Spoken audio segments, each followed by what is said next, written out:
आज मैं आप सबको संपूर्ण रामायण कथा सुनाने जा रही हूँ। अगर आप सबको मेरी कथा पसंद आए तो प्लीज़ अपने दोस्तों में शेयर जरूर करें। प्राचीन काल की बात है। सरयू नदी के किनारे कौशल्य नामक राज था। कौशल्य राज की राजधानी अयोध्या थी, जिसकी राजा का नाम दशरथ था। राजा दशरथ के 3 पत्नियां थी, जिनके नाम थे कौशल्या, कैकेयी और सुमित्रा। परंतु बहुत समय से उनकी कोई भी संतान नहीं थी, जिसके कारण उन्हें उत्तराधिकारी की कमी हमेशा सताती थी। इसके विषय में उन्होंने ऋषि वशिष्ठ से बात की और पुत्र कौमेष्टिक यज्ञ करवाया। यज्ञ के कारण उनकी पत्नियों को 4 पुत्र हुए।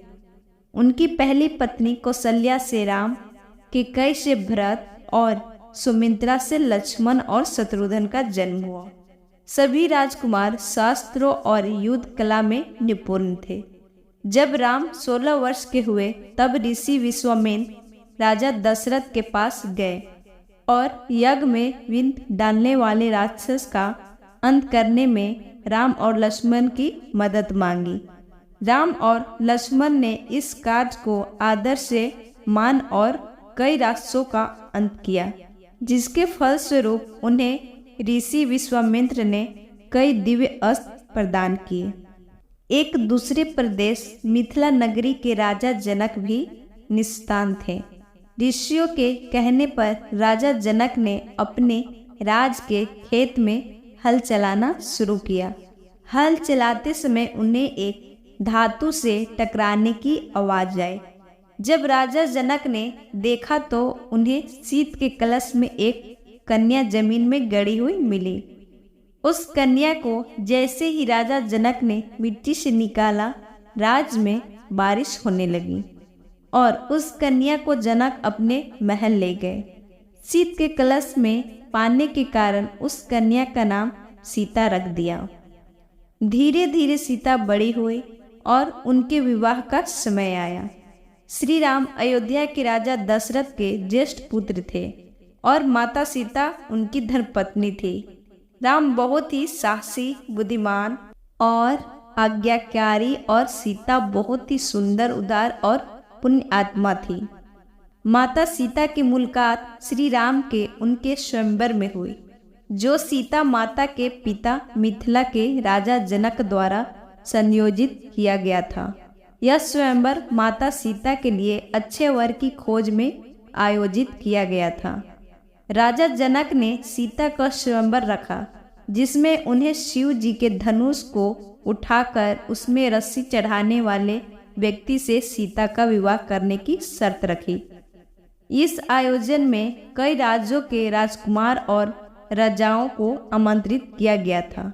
शर्त यह थी कि जो कोई भी शिव धनुष को उठाकर धनुष के तार को खींच सकेगा, उसका विवाह सीता से होगा। सभी राजाओं ने कोशिश किया, परंतु वे धनुष को हिला भी नहीं सके। जब श्री राम की बारी आई तो श्री राम ने एक ही हाथ से धनुष उठा लिया और जैसे ही उसके तार को खींचने की कोशिश की, वह धनुष 2 टुकड़ों में टूट गए। इस प्रकार श्री राम और सीता का विवाह हुआ। इस प्रकार श्री राम का विवाह सीता से, लक्ष्मण का विवाह उर्मिला से, भरत का विवाह मांडवी से और शत्रुघ्न का विवाह श्रुति कृति से हो गया। जब राम को एक तरफ राज तिलक करने की तैयारी हो रही थी, तभी उसकी सौतेली माँ कैकेयी अपने पुत्र भरत को अयोध्या का राजा बनाने का षड्यंत्र रच रही थी। यह षड्यंत्र बुद्धि मंत्रा के द्वारा किया गया था। रानी कैकेयी ने एक बार राजा दशरथ के जीवन की रक्षा की थी। तब राजा दशरथ ने उन्हें कुछ भी मांगने के लिए पूछा था, पर कैकेयी ने कहा, समय आने पर मैं मांग लूंगी। उसी वचन के बल पर कैकेयी ने राजा दशरथ से पुत्र भरत के लिए अयोध्या का सिंहासन और राम के लिए 14 वर्ष का वनवास मांगा। श्री राम तो आज्ञाकारी थे, इसलिए उन्होंने अपने सौतेली माँ कैकेयी की बातों को आशीर्वाद माना और माता सीता और प्रिय भाई लक्ष्मण के साथ 14 वर्ष का वनवास व्यतीत करने के लिए राज छोड़कर चले गए। राम, सीता और लक्ष्मण वनवास के लिए निकल पड़े। रास्ते में उन्होंने कई असुरों का संहार किया और कई पवित्र और अच्छे लोगों से भी मिले। वे वन चित्रकूट में एक कुटिया बनाकर रहने लगे। एक बार की बात है, लंका के असुर राजा रावण की छोटी बहन सुपनेखा ने राम को देखा और वो मोहित हो गई। उसने राम को पाने की कोशिश की, पर राम ने उत्तर दिया, मैं तो विवाहित हूँ, मेरे भाई लक्ष्मण से पूछ के देखो। तब सुपनेखा लक्ष्मण के पास जाकर विवाह का प्रस्ताव रखने लगी, पर लक्ष्मण ने साफ इनकार कर दिया। तब सुपनेखा ने क्रोधित होकर माता सीता पर आक्रमण कर दिया। यह देखकर लक्ष्मण ने चाकू से सुपनेखा का नाक काट दिया। कटी हुई नाक के साथ रोते हुए जब सुपनेखा लंका पहुंची तो सारे बातें जानकर रावण को बहुत क्रोध आया। उसके बाद रावण ने सीता हरण की योजना बनाई। योजना के तहत रावण ने मारीच राक्षस को चित्रकूट के कुटिया के पास एक सुंदर हिरण रूप में भेजा। जब मारीच को माता सीता ने देखा तो उन्होंने श्री राम से उस हिरण को पकड़ने की बात कही। सीता की बात को मानकर राम उस हिरण को पकड़ने उसके पीछे पीछे गए और लक्ष्मण को आदेश दिया कि वो सीता को छोड़कर कहीं न जाए। बहुत पीछा करने के बाद राम ने उस हिरण को वान से मार दिया। जैसे ही राम का वान हिरण बने मारीच को लगा, वह अपने असली राक्षस रूप में आ गया और राम के आवाज में सीता और लक्ष्मण को मदद के लिए पुकारने लगा।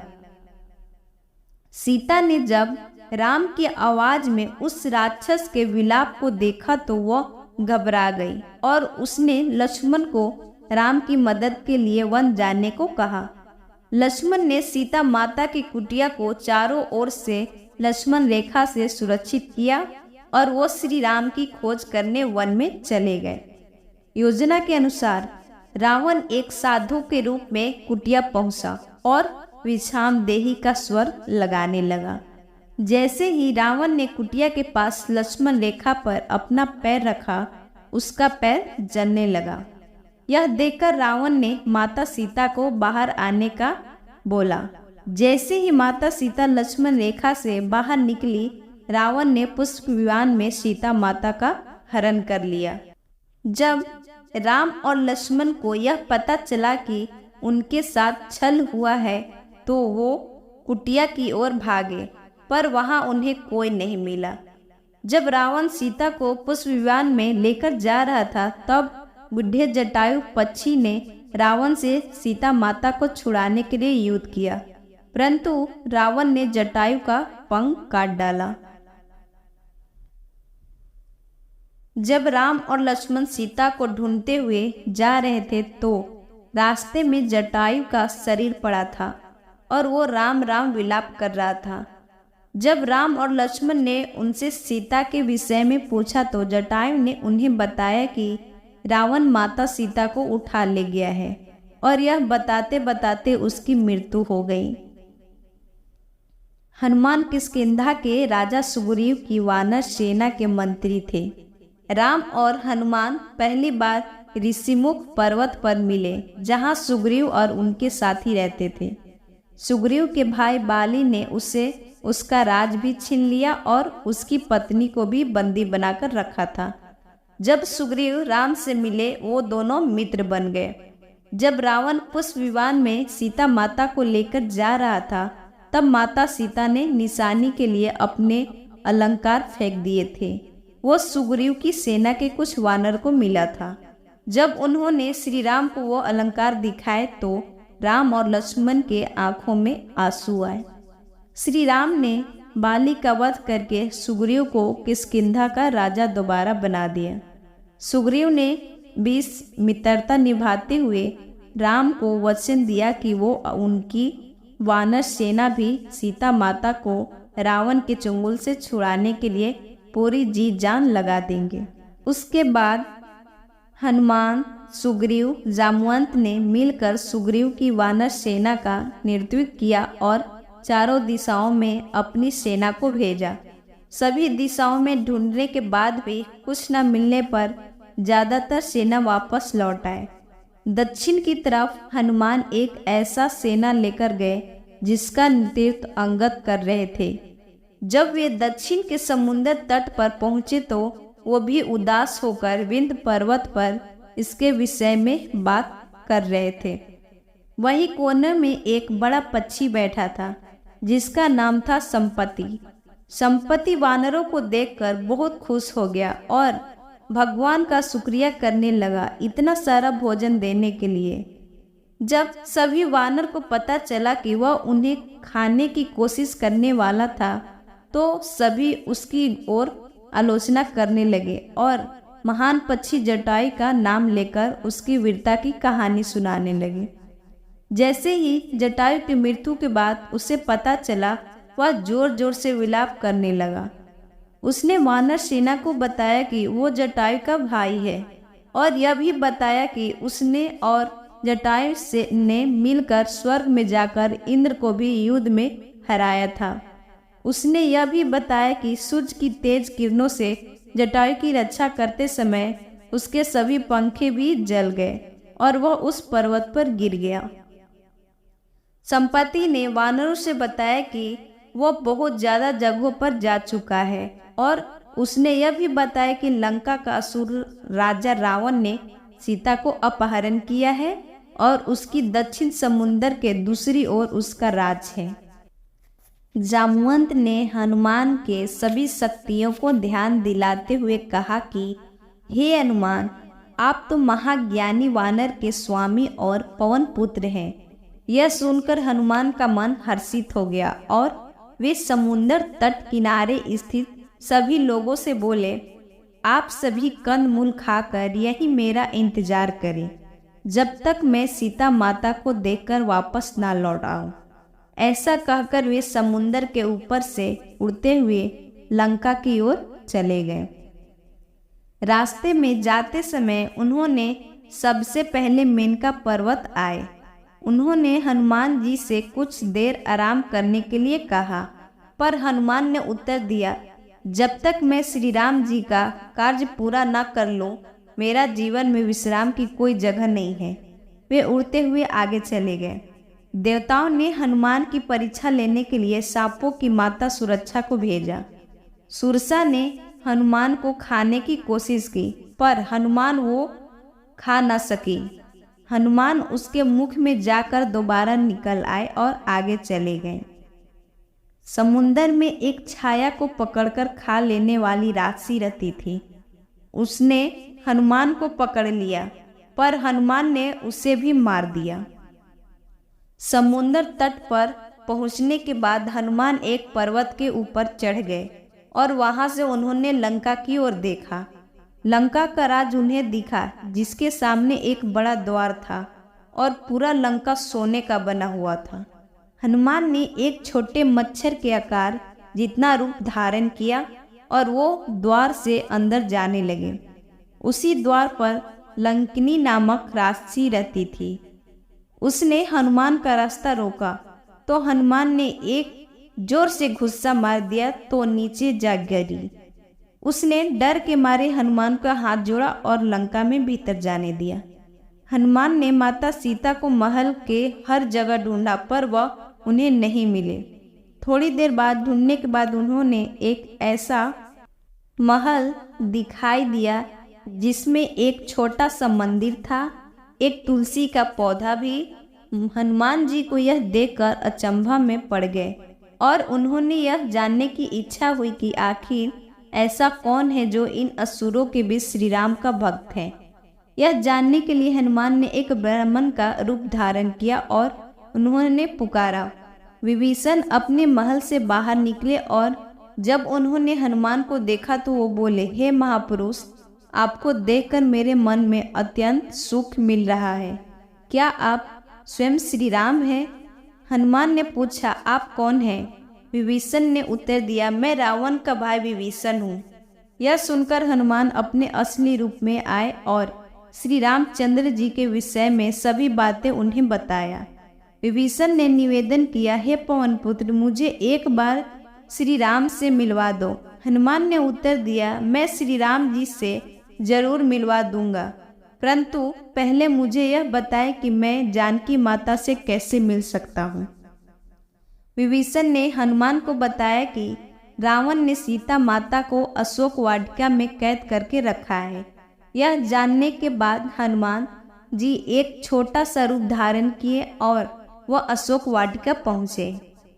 वहां पहुंचने के बाद उन्होंने देखा कि रावण अपने दासियों के साथ उसकी समय अशोक वाटिका में पहुंचा और सीता माता को अपनी ओर देखने के लिए साम दाम दंड भेद का उपयोग किया, पर तब भी सीता जी ने एक बार भी उसकी ओर नहीं देखा।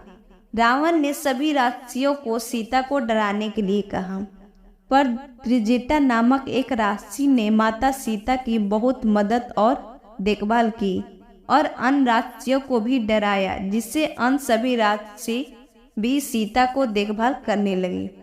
कुछ देर बाद हनुमान जी ने सीता जी के सामने श्री राम की अंगूठी डाल दी। श्री राम नाम से अंकित अंगूठी देखकर सीता माता के आंखों से खुशी के आंसू निकल पड़े, परंतु सीता माता को संदेह हुआ कि कहीं यह रावण की कोई चाल तो नहीं।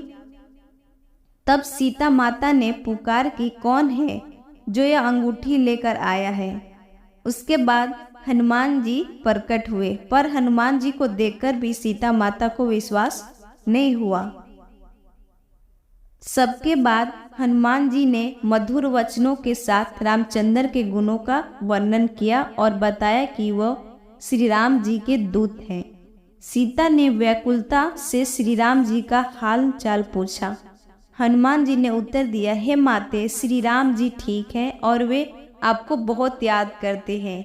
वे बहुत जल्द ही आपके लेने आएंगे और मैं शीघ्र ही आपको संदेश श्री राम जी के पास पहुंचा दूंगा। तभी हनुमान जी ने सीता माता से श्री राम जी को देखने के लिए चिन्ह मांगा, तो माता सीता ने हनुमान जी को अपने कंगन उतार कर दे दिए। हनुमान जी को बहुत भूख लग रही थी, तो हनुमान जी अशोक वाटिका में लगे पेड़ के फलों को खाने लगे। फलों को खाने के साथ साथ हनुमान जी उन पेड़ों को तोड़ने लगे। तभी रावण ने सैनिकों ने हनुमान पर प्रहार किया, पर हनुमान ने सबको मार डाला। जब रावण को इस बात का पता चला कि कोई बंदर अशोक वाटिका में उत्पात मचा रहा है, तो उसने अपने पुत्र अक्षय कुमार को भेजा हनुमान को वध करने के लिए, पर हनुमान जी ने उसे क्षण भर में ऊपर पहुंचा दिए। कुछ देर बाद जब रावण को अपने पुत्र की मृत्यु का पता चला, वह बहुत ज्यादा क्रोधित हुआ। उसके बाद रावण ने अपने ज्येष्ठ पुत्र मेघनाद को भेजा। हनुमान के साथ मेघनाद का बहुत युद्ध हुआ, पर कुछ न कर पाने के बाद मेघनाद ने ब्रह्मास्त्र चला दिया। ब्रह्मास्त्र का सम्मान करते हुए हनुमान स्वयं बंधन बन गए। हनुमान को रावण की सभा में ले गए। रावण हनुमान को देखकर हंसा और फिर क्रोधित होकर पूछा, रे बानर, तूने किस कारण अशोक वाटिका को तहस नहस कर दिया? तूने किस कारण से मेरे सैनिक और पुत्र का वध कर दिया? क्या तुझे अपने प्राणों का डर नहीं है? यह सुनकर हनुमान ने कहा, हे रावण, जिसने महान शिव धनुष को पल भर में तोड़ डाला, जिसने खरदूषण, त्रिशिता और बाली को मार गिराया, जिसकी प्रिय पत्नी का तूने अपहरण किया, मैं उन्हीं का दूत हूँ। मुझे भूख लग रहा था, इसलिए मैंने फल खाया, और तुझे राक्षसों ने मुझे खाने नहीं दिया, इसलिए मैंने उसे मार डाला। अभी भी समय है, सीता माता को श्री राम को सौंप दो और क्षमा मांग लो। रावण हनुमान की बात सुनकर हंसने लगा और बोला, रे दुष्ट, तेरी मृत्यु तेरे सर पर है। ऐसा कहकर रावण ने अपने मंत्रियों को हनुमान को मार डालने का आदेश दिया। यह सुनकर सभी मंत्री हनुमान को मार दौड़े। तभी विभीषण वहां आ पहुंचे और बोले, रुको, दूत को मारने से भी नहीं होगा, यह नीति का विरोध है, कोई और भयंकर दंड देना चाहिए। सभी ने कहा, बंदर का पूंछ उसको सबसे प्यारा होता है, क्यों न तेल में कपड़ा डुबाकर उसकी पूंछ में बांधकर आग लगा दिया जाए।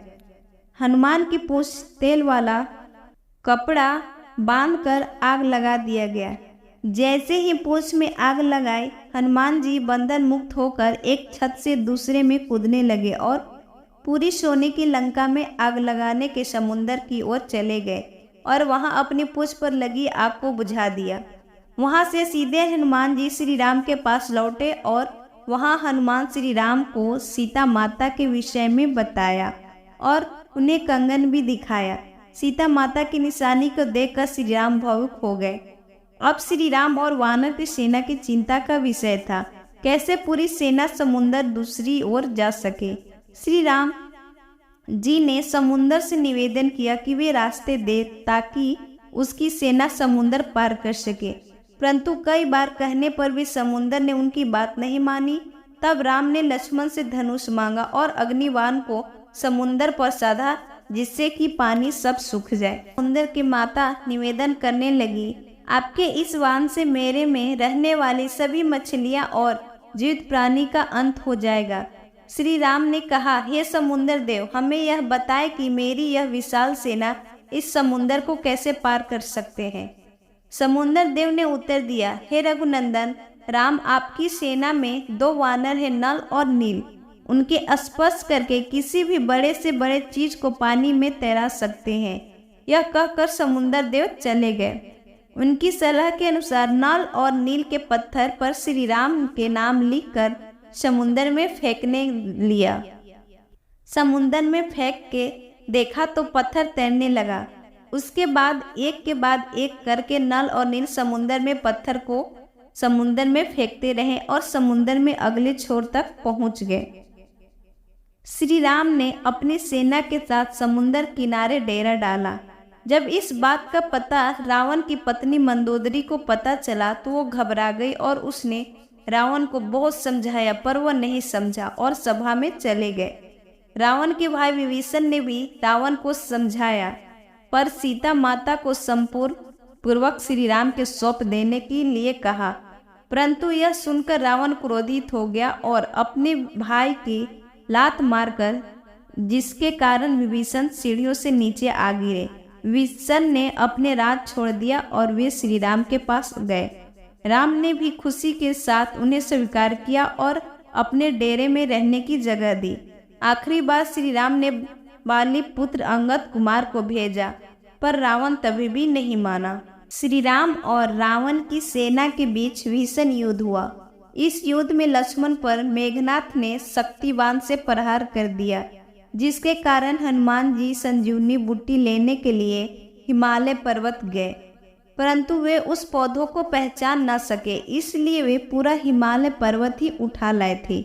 यहाँ तक कि रावण के भाई कुंभकर्ण जैसे महारथी असुर को भी भगवान राम ने अपने बाणों से मार डाला। इस युद्ध में रावण की सेना के श्री राम की सेना परास्त कर देती है और अंत में श्री राम रावण के नाभि में बाण मारकर उसके मार देते हैं और सीता माता को छुड़वा लाते हैं। श्री राम विभीषण को लंका का राजा बना देते हैं, परंतु राम माता सीता से मिलने से पूर्व उनकी अग्नि परीक्षा लेते हैं।